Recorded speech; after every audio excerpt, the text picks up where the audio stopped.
Kwa majina naitwa Ernest Jerome. Mimi ni mratibu wa mkakati wa kuendeleza kilimo ekolojia hai Tanzania kupitia shirika la TOAM. TOAM ni shirika mwamvuli ambalo linawaunganisha wadau mbalimbali walioko kwenye mnyororo wa thamani wa kilimo ekolojia hai. Katika maonyesho haya ya Sabasaba TOAM tuko hapa ili tuweze kutoa elimu na kwa wadau kuhusiana na kilimo ekolojia hai, lakini pia kuweza kuweka mazingira ya kukutana na wadau wengine kwa ajili ya kuongeza nguvu katika sekta ya kuendeleza kilimo ekolojia hai.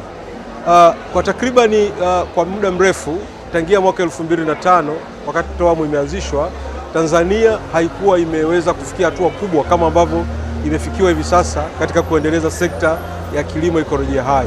Mwaka 2023 TOAM kwa kushirikiana na wadau wengine kupitia Wizara ya Kilimo iliweza kuanzisha na kutekeleza na kuwezesha uandishi wa mkakati wa kwanza wa kitaifa wa kuendeleza kilimo ekolojia hai. Katika mkakati huu una malengo 12. Lengo mahususi ni kuwakutanisha na kuwaunganisha wadau walioko katika sekta ya kilimo ekolojia hai ili kuwezesha kuikuza sekta hiyo, kwa sababu ni sekta muhimu ambayo inawasaidia wakulima wadogo Tanzania kuboresha kilimo chao na kipato. Katika mkakati huu imeonekana kati ya kikwazo kikubwa ambacho wazalishaji walioko kwenye sekta ya kilimo ekolojia hai ni upatikanaji wa pembejeo. Ziko aina nyingi za pembejeo, lakini kwa leo tutazungumzia chache. Ya kwanza ni mbegu. Kilimo kinahitaji mbegu, ndio msingi wa kilimo. Bila mbegu kilimo hakiwezekani. Lakini pembejeo ya pili ni viuatilifu, kwa sababu kuna visumbufu. Sasa hivi tuna tatizo la mabadiliko ya tabia nchi. Mabadiliko ya tabia nchi yameongeza wadudu, yameongeza magonjwa ambavyo vyote ni visumbufu vya mimea. Lakini pia mabadiliko ya tabia nchi yamepunguza rutuba ya udongo. Hivyo ukuaji na ustawi wa mimea umekuwa duni. Hivyo mkakati huu na sisi kama TOAM tunashirikiana na wadau mbalimbali kuhakikisha upatikanaji wa pembejeo kwa ajili ya kuendeleza sekta hii.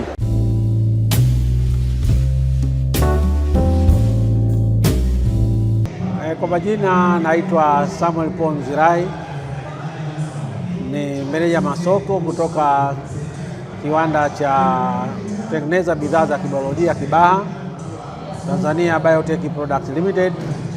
Hiki ni kiwanda ambacho kinamilikiwa na serikali kwa 100% chini ya Wizara ya Viwanda na Biashara kupitia Shirika la Taifa la Maendeleo, National Development Corporation NDC. Malengo ya kuanzishwa kwa kiwanda hiki yako makubwa ya aina mbili. Kwanza katika swala zima la uboreshaji wa afya, lakini swala lingine ni katika kuboresha na kuinua kilimo nchini.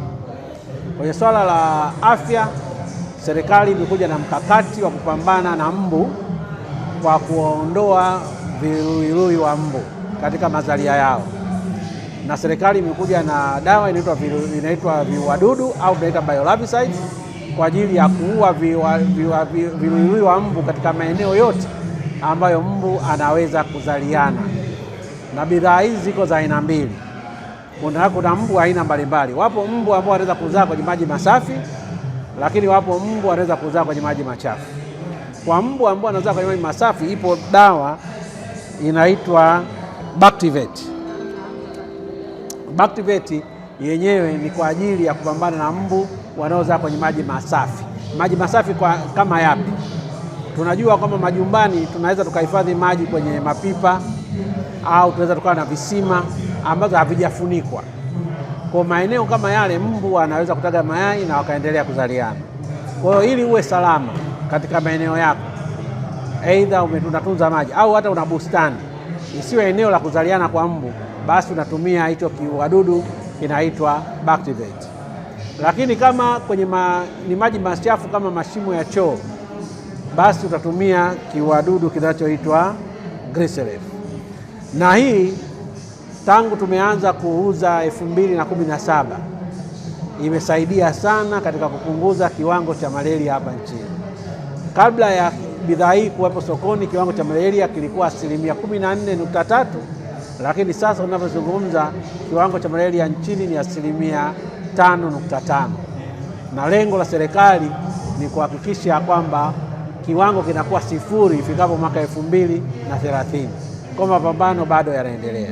Kushirikiana na Wizara ya Kilimo ndio tunajaribu kusukuma mkakati wa National Ecological Organic Agriculture strategy, lakini ina vipaumbele pale ambacho kinakuhusu sasa wewe ni kuhakikisha pembejeo za kilimo hai zinapatikana. Sasa tuje kwenye mbolea. Kwenye mbolea tunashirikiana na TFRA. Ndio. Kuna mbolea zinasajiliwa. Ndio. Lakini tunataka zitambulike zipi ni organic na zinafanya kazi vizuri zipi kwenye minyororo ya thamani ya kilimo hai, parachichi na nini. Na mimi napenda sana nilivyokuona tushirikiane na nyie ili basi wakulima wazijue. Hapa tuna mifano ya mbolea chache. Hii hapa inazalishwa na halmashauri ya Kinondoni, Magwepande. Hii ndio Magwepande? Kuna hao wanaitwa Hakika. Hakika, sawa. Kuna huyu anaitwa McDonald, Mbeya yuko. Ukienda Mbeya, huyu ndo ameenda marathon ya waziri mkuu. Inawezekana McDonald, lakini ana mbolea ambayo ukienda kule imefufua kahawa za watu kule watu wanaitafuta. Ukienda kwenye parachichi imefanya vizuri sana. Sasa leo kuna hii hapa nataka nikuonyeshe. Hii mbolea ni kijana mmoja yuko Kagera. Eco Green. Huyu bwana nakasajiliwa na nani? Na TFRA. FAO wanataka kumsaidia ajenge production unit nyingine Arusha. Hii inatumika kwenye mbolea, kwenye mazao gani? Yote inafufua udongo, ina organic carbon nyingi kushinda mbolea nyingi. Yaani ni innovation ya kwanza ambayo sasa kama wiki mbili zilizopita kuna Wachina wamechukua, wanataka kumwagiza tani 300,000. Wacha ba. Nilikuwa naongea na katibu mkuu wa wizara akasema huyu mleteni kwanza wizarani. Asianze kutaka kupeleka nje, maana sio wote wanataka kuiba teknolojia yetu. Sawa, naomba tuambatane naye. Wewe kama serikali uje mumtembelee, na kwenye 8 nitamleta. Bahati mbaya ameshindwa, unajua yuko wapi? Karagwe. Na nitatuma afisa kutoka Mwanza aende amtembelee, alete ripoti nini ambacho tunaweza tukafanya naye pamoja kama serikali. Kwa sababu mimi mwenyewe naogopa isije ikapotea mbolea na yeye mwenyewe alafu baadaye tukaanza kuiona uwezo kuzalisha kwa sasa pamoja na udogo wale alionao. Ndio hiyo nilikuwa namwambia kwanza utengeneze business plan. Ukija mnegotiate inatumia resource gani, inatumia rasilimali gani? West. Lakini jinsi nani alivyozifanya sasa, unajua naye hawezi kukupa formula, anajua huyu Chilewa anaweza kaenda naye kutengeneza. Sasa nikwambia kitu kimoja, serikali kupitia Wizara ya Kilimo na kampuni ya mbolea tunao mkakati wa kuhakikisha tunashirikiana na hawa wazalishaji wa mbolea ambazo sio za kemikali, organic na biotech, hizi biolojia za biolojia. Na mkakati huo tayari umeanza, na niwaeleze tu kwamba umepata nguvu pia kupitia budget ya Mheshimiwa Waziri mwaka huu, Mheshimiwa Daniel Chongolo amelizungumzia kwamba TFRA ifanye kazi na hawa wanaotumia taka kwa ajili ya kuzalisha ile process mnahitaji ile ya kuzitengeneza. Sasa nikwambie, mimi niliombwa kabla hata hiyo budget, kwa sababu nenda kuongea na wabunge nikawaambia potential iliyopo na ni kwa kweli. Ngoja nikwambie, sio tu kwa hela za serikali. Nitakupa mfano, kuna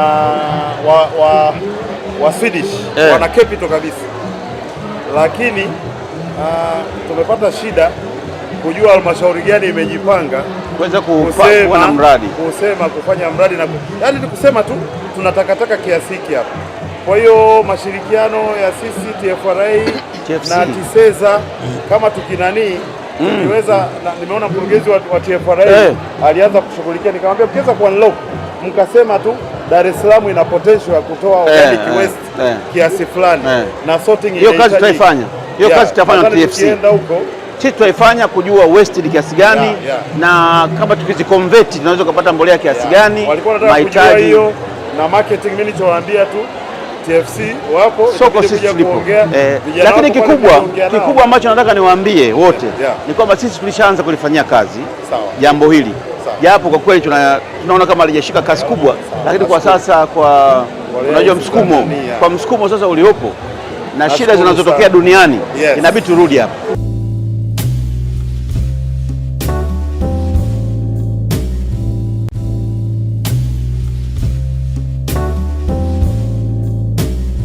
Kwa majina naitwa Miraji Kapande, natokea Wizara ya Kilimo, ni mtaalamu wa ufuatiliaji na tathmini katika mradi wa BBT Project 1.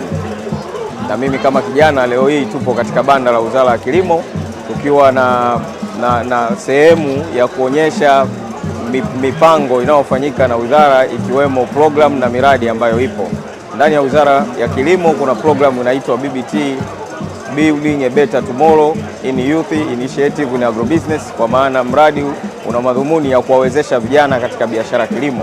Kwa hiyo kupitia programu hiyo kuna mradi ndani ya programu inaitwa BBT Project 1 kwa ajili ya kuwezesha vijana kwenye kilimo biashara.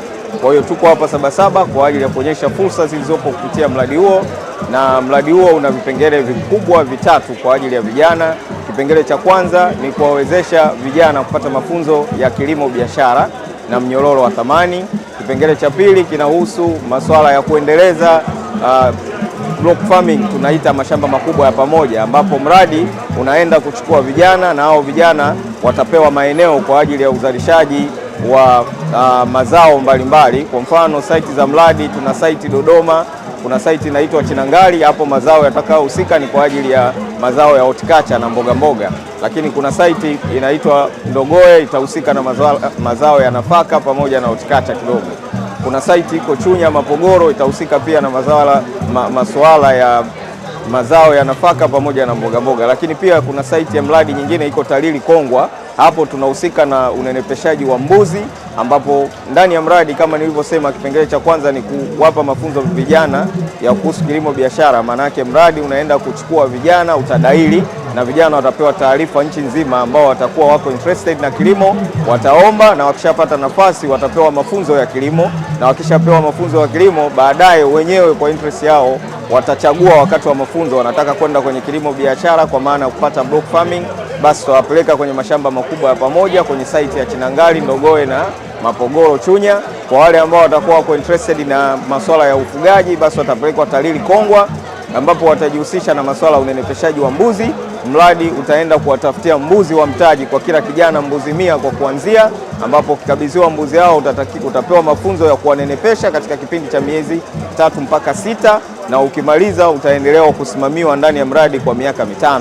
Kwa hiyo tuna imani ukishanenepesha mbuzi, ukimpa kwenda kumpeleka sokoni, ukimuuza utapata mtaji wa kuendelea kununua mbuzi wengine kadiri siku zinavyoendelea. Na ndio hivyo mradi unaendelea kutoa mafunzo kwa watu wengine wanaohusika na kilimo biashara, hata kama hautochukuliwa na hizo block farming, lakini unaweza ukapata mafunzo kupitia mradi na ukaenda kujiendeleza wewe mwenyewe katika shughuli ya biashara kilimo.